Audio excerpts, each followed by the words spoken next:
बड़ा मशहूर वाकया आपने सुना होगा, गार वालों का वाकया। जो 3 लोग एक गार में जाकर के फंस गए थे और तीनों ने आपस में तय किया था कि हम अल्लाह से दुआ करेंगे अपने अपने नेक अमल का वसीला लगा करके, हो सकता है कि अल्लाह हमारी इस मुसीबत को दूर कर दे। उन 3 लोगों में से एक इंसान ने यह दुआ की थी कि अल्लाह, मेरी एक चचाजाद बहन थी, मेरे चचा की लड़की थी, मैं उससे बहुत ज्यादा मोहब्बत करता था।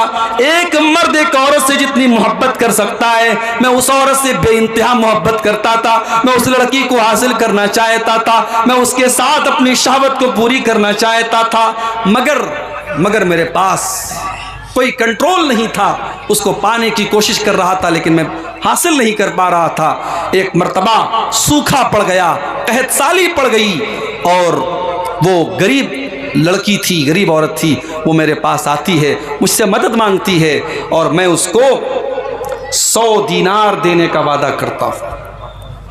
100 दीनार या 120 दीनार देने का मैं वादा करता हूं, इस शर्त पर कि वो मेरी ख्वाहिश को पूरा करेगी, मेरी बरसों की इच्छा को और मेरी ख्वाहिश को वो पूरा करेगी।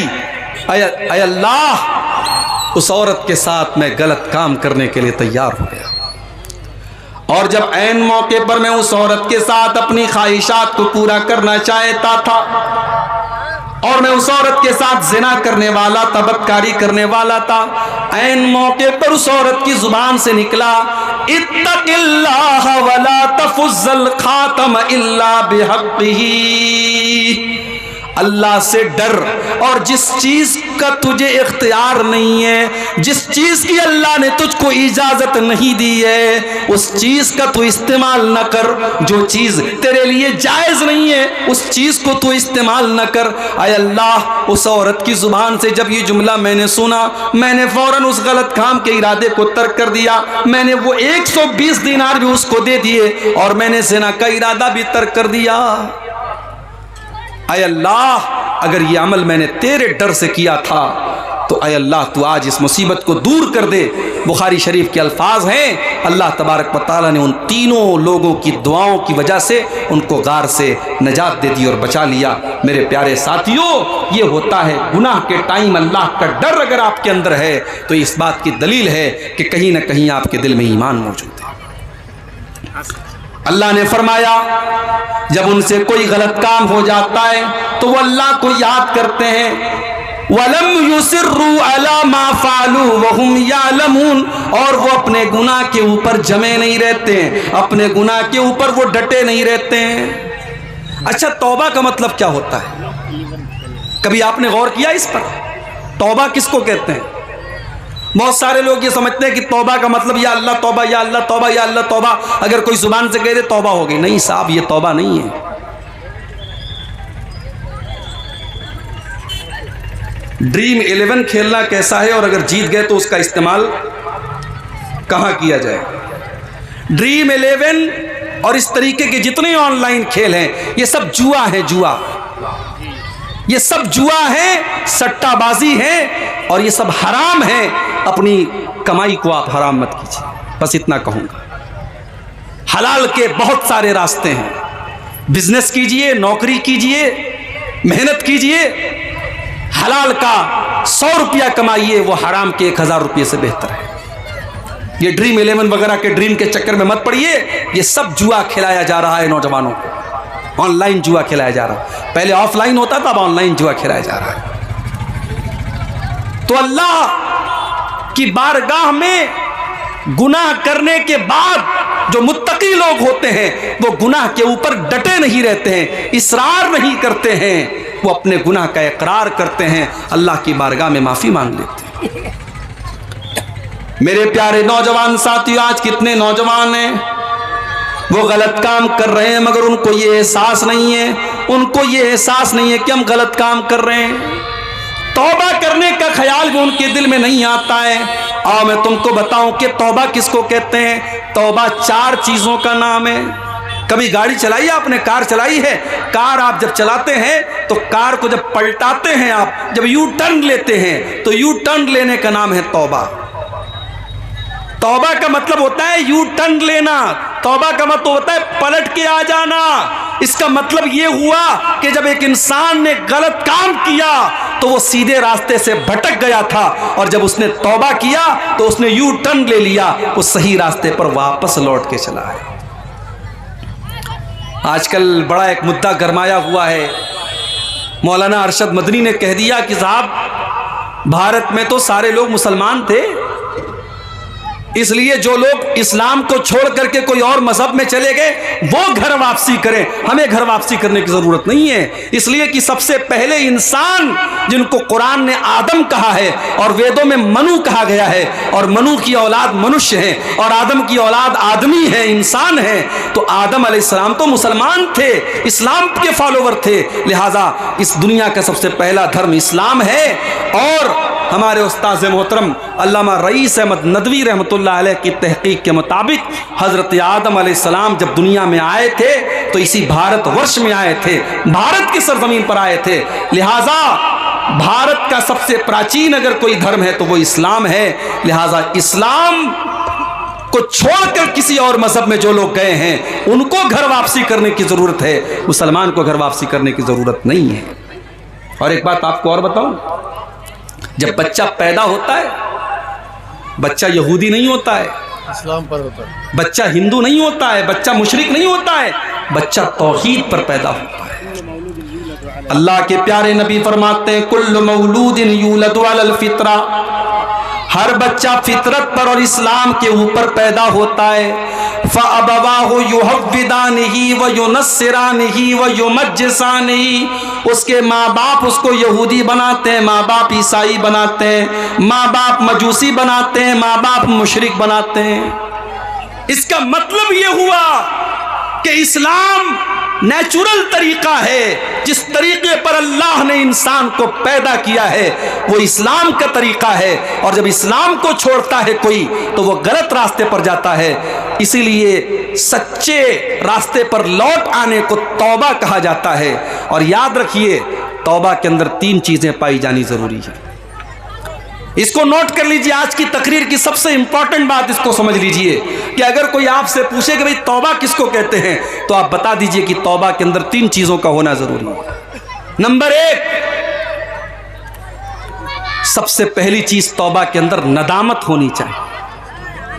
मैंने गलत काम किया है, ये काम सही नहीं था, और इसीलिए जो बिदात करने वाले होते हैं उनके अंदर तौबा करने का ख्याल बहुत मुश्किल से आता है। अभी मैं कलिया चक से आपके इस गांव तक आ रहा था, चिलमारी तक आ रहा था, रास्ते में साहब टोपी लगा करके और कब्रिस्तान पे खड़े होकर के सलाम पढ़ा जा रहा है। रास्ते भर ये मंजर मुझको मिला, और जब कटिहार स्टेशन मैंने क्रॉस किया और कटिहार का जब ब्रिज आया है तो देखा हमारा नौजवान बेचारा जो है वो कैमरे के जरिए वो क्या वीडियो बनाते ना, कोई चल करके आ रहा है, स्लो मोशन में कोई वीडियो बना रहा है, यानी शबे बारात की रात ये भी हो रहा है। कोई इबादत कर रहा है, कोई बेचारा सेल्फी ले रहा है, कोई स्लो मोशन में वीडियो बना रहा है।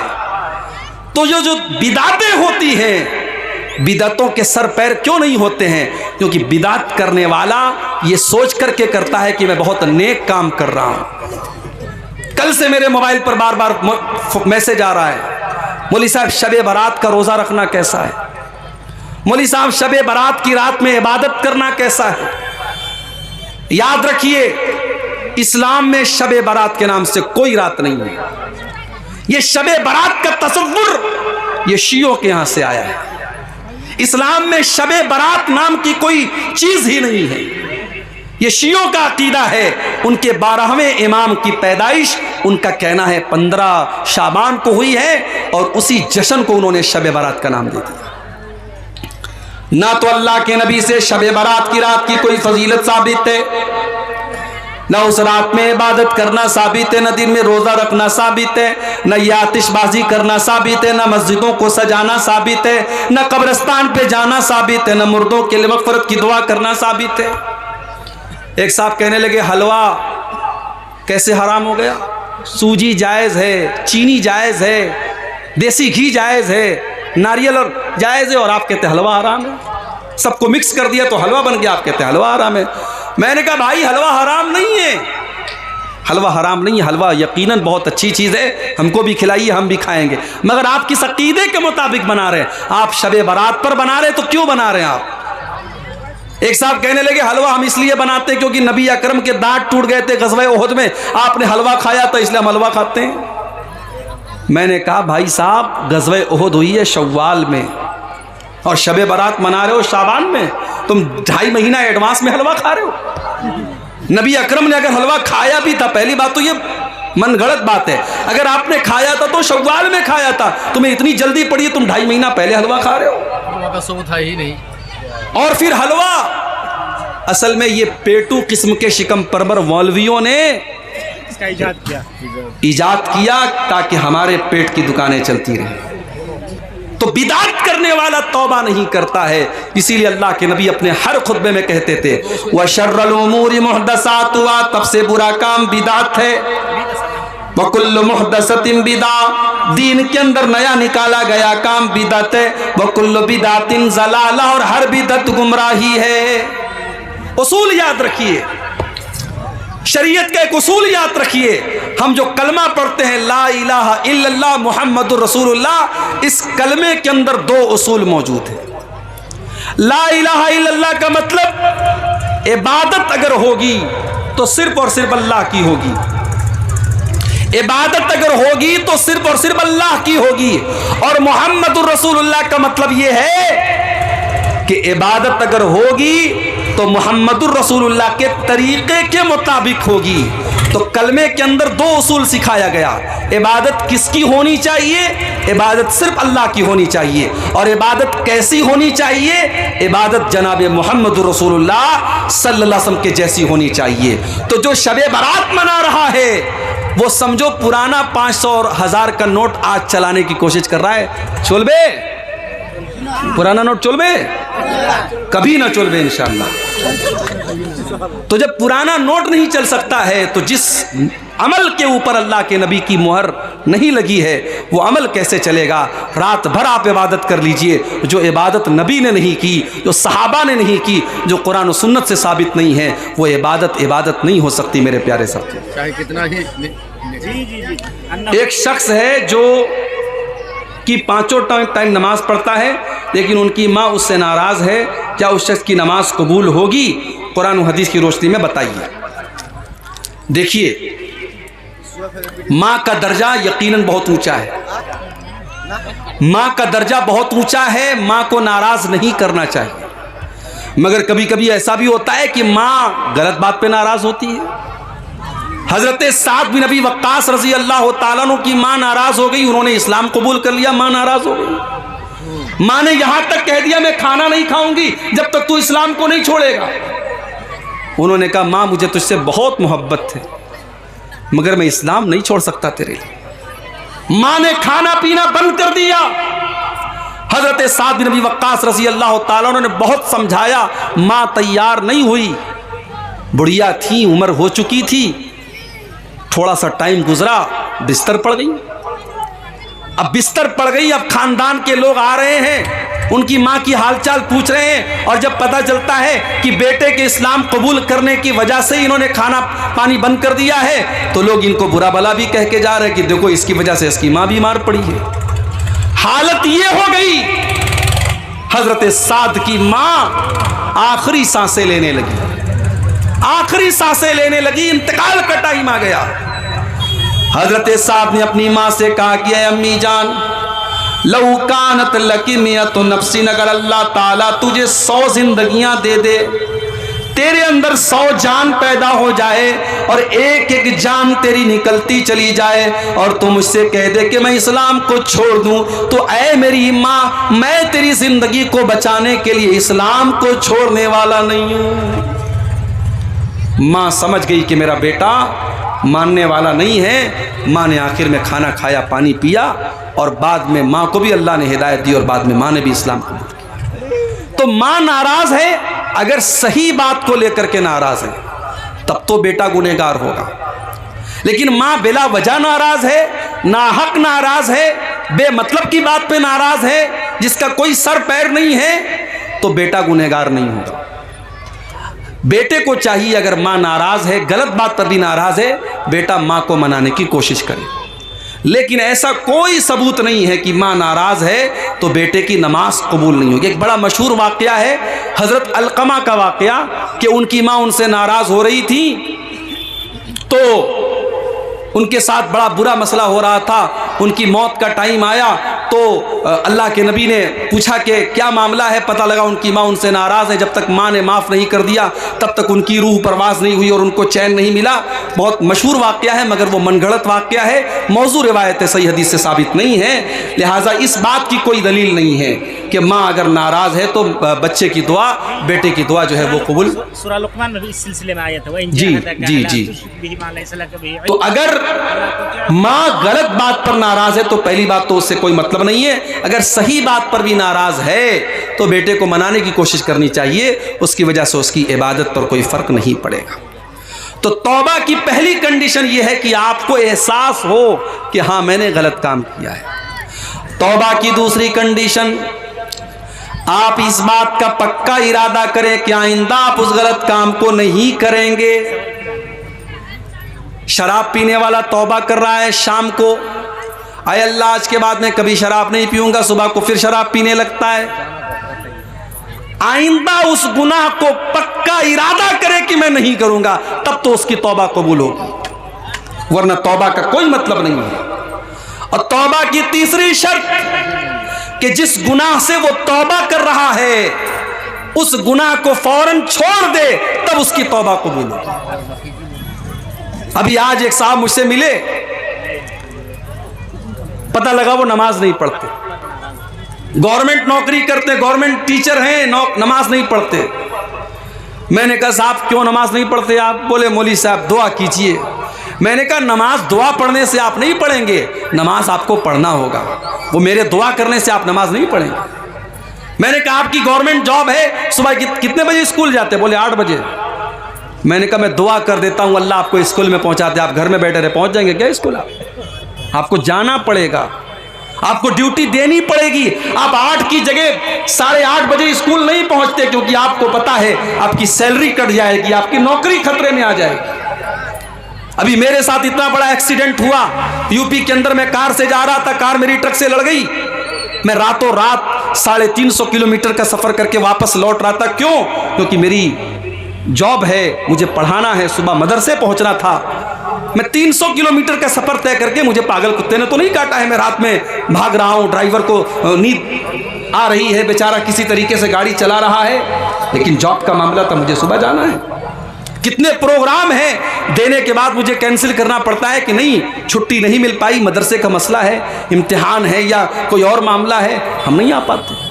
तो जो जॉब होती है, जो नौकरी होती है, इंसान उसको निभाता है। और जहां अल्लाह का मामला आता है, जहां नमाज का मामला आता है, वहां लोग कहते हैं मौलवी साहब दुआ करो। दुआ करने से आप नमाज नहीं पढ़ेंगे, आपको खुद पढ़ना पड़ेगा।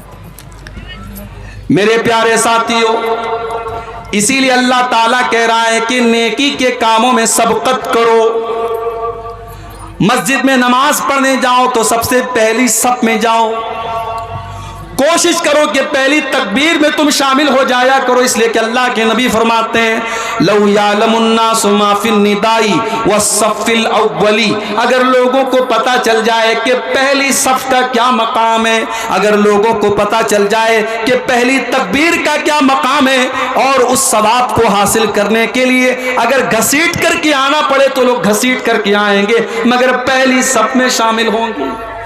हम क्या करते हैं? हम पीछे वाली लाइन में खड़े होते हैं, नमाज में हम सबसे पीछे होते हैं।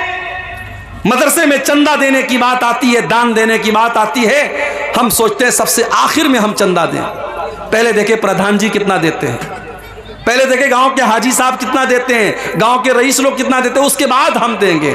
नहीं मेरे भाई, नेकी के काम में आप पीछे मत रहिए, नेकी के काम में आगे रहिए।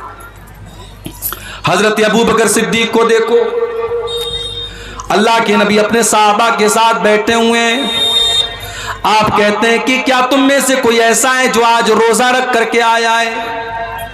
अबू बकर सिद्दीक कहते हैं कि हाँ अल्लाह के नबी मैं रोजा रख करके आया हूं। आप पूछते हैं क्या कोई ऐसा है जिसने आज किसी गरीब को खाना खिलाया है? अबू बकर सिद्दीक कहते हैं हाँ अल्लाह के नबी, मैंने एक गरीब को खाना भी खिलाया है। आप पूछते हैं कि क्या कोई ऐसा भी है जिसने किसी मरीज की अयादत की है? हाँ अल्लाह के नबी, मैंने एक मरीज की अयादत भी की है।